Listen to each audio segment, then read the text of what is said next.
What's going on, guys? I've got here a 2004 Nissan Maxima, and I'm using this car to point out to you the location of the various fuses for the operation of the power door locks. So we're going to begin by inspecting the fuses that are behind this cover here that's to the left of the steering wheel. It's real simple to open.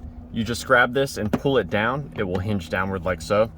And you can read about the fuses on the back here using this diagram, but I'm going to go ahead and show you what you need to know. Now, there is a fuse puller here that you may find useful. It works by just snapping onto the fuse,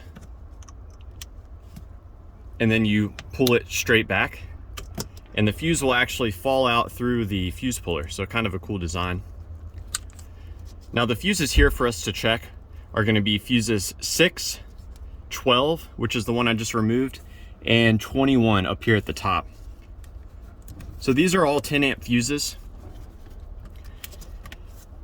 The role of fuse 6 here and fuse 12 here are to provide power to the body control module. The body control module is what ultimately controls the power locks, and it also provides power to the switches. This fuse up here, its role is to provide power to the circuit that detects when you have the key inserted in the ignition. So all three of those are very important for the power locks and the behavior of them. Now we're gonna move under the hood. There's a final fuse there, which is a bit more powerful. It's a 50 amp fuse. And the role of this fuse is to actually provide the power that is used by the door lock actuators. So real easy to get to this one.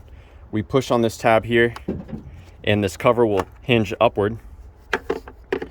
Now this 50 amp fuse is integrated into a group of 3 fuses. So you can see on that red assembly, what we're looking at is the first part here. So this is the 50 amp fuse. It provides power to the body control module, and the body control module uses that for the actuation of the door locks themselves.